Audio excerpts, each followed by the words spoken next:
Hi dancers, it's teacher Lina. Today is my birthday. Of course, I've known and loved the studio all my life and the theater, and you all know my channel. So today's vlog is about that and the direction of my channel and maybe getting to know myself a little bit more. So I really just wanted to continue this vlog regardless of if it did well or not. And that is me. I am very consistent. I am that kind of person. I just want to put out anything that I'm doing, even if I used to do this a lot better. Updating you guys was in the past year, not that anyone asked, I went from 1 to 3 studios, and now I have a lot of partnerships also with my dance fair and with my studios, and that just got me confused. I started online and I thought that I would be just a Lina dancewear brand, but the studio grew so much and my students grew, and now some of them are going out of the country, and it's just everything is growing and everything is just going so fast. But what's great is that the growth is consistent. I'm just really not able to put out so much vlogs anymore. Anyway, but I just wanted to do an update because it would have been nice to do an update early in the year, but I waited until my birthday to give myself somewhat of a wake-up call that I need to be putting you guys again back in the picture, which is doing more content again through my stories and also reintroducing myself to all of you guys, being a different person. I remember I opened my studio really at I was like 28 when I opened my studio, and I never imagined it being like this. I always thought that it would just be a studio to train certain number of kids, meaning one-on-one. But I started to love teaching kids, like little kids, and then parents started to talk, and then I started to love it. And there's value in that, in sharing that kind of teaching also. Being able to share the real art form of ballet and really being able to share it the way it was passed down to me is very important again.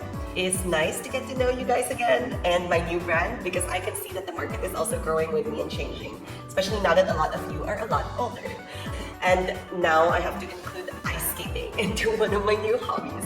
So my vlog is going to consist of all of those and my hobbies, including my friends, because I do love to do many things. So anyway, I did want to share some lessons about doing what you love as your work. First, you really have to love it. Honestly, with anything that you want to do, you really just have to love it. All to the point that even if the days that you feel like and so bad, you still love it. Even if you're like on your bed and just I can't move, and the next day it's like, oh, I have to dance today. You have to love it that much that you can move and still do it and still keep going. And of course, give yourself the time to rest, but at the same time, still be able to do it.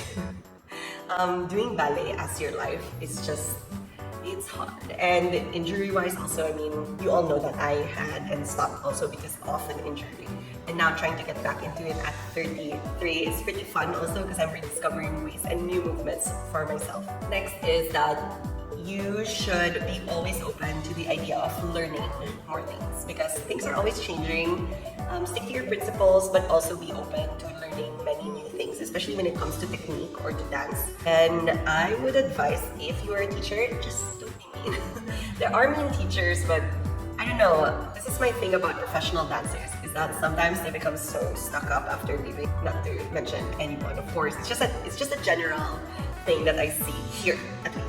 But when I leave sometimes the country, I observe that people are super giving, and I don't know if it's always the situation or the people. I can never tell. Just because you became a professional dancer, it's completely different to being a ballet teacher. So be open to learning new skills about teaching, not just dancing, because they're really different. So next is make sure to create boundaries. Boundaries, not just for you, but boundaries also for and between you and your student. I think boundaries are really healthy, and we don't go past them, so that they also respect us as people, and they also respect your time. And we should do it the other way as well for the parents and the students.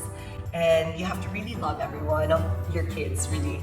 And you have to really be very, very understanding, because your patience will be tested, like to the roof tested, when you own a ballet studio. Next is, and I think it's very important, is learn about handling money. And I think it's really useful because I feel like a lot of artists go on gigs and it's really inconsistent. Doing this as your passion, ballet is really expensive. even as a job, you have to keep up with so many things. So you don't technically earn a lot. The theater is expensive, your staff are expensive, everything is expensive, everything you want to do becomes extremely pricey to the point that you're left with almost nothing. But you're doing what you love, so you're happy. But there, I really do believe that it's important to learn how to budget at least. And I might be talking a little bit about that also in my vlogs, so that I could help artists think about how they can budget or allocate their money to different types of funds, which I think is really important for artists to do. And lastly, yeah, just enjoy what you're doing, really, and find very good people. And shout out to my favorite coaches, Coach Jay, Coach Joel, Coach Kian, and my assistant Ning, and of course all of my team with BBL, Victoria who edits all my photos. It is so important to have a super good team of people who really support and believe in your vision. But it also tests you as a dance studio owner, I guess, and that's where everything that I am, that I have to also be on top of a lot of things, which ate up a lot of my time when I was like putting up my other studio last year because I was so stressed. I'm managing a lot better now, and I am surprised that I managed to put out vlogs through the year even with all of this. So you should expect more dancing content again.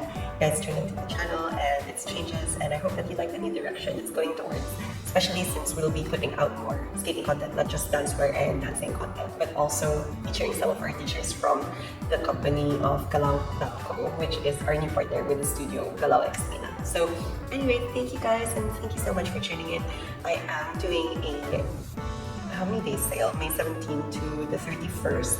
So it's more like a 1 weekend extra 5-6 days sale on the website. So if you can head on to the site, you can catch our almost 50 off sale for some items, especially my own items, which we are also trying to phase out. So I hope that you can catch that, and we'll see you till the next vlog, and thank you for tuning in. This is Lina. Bye!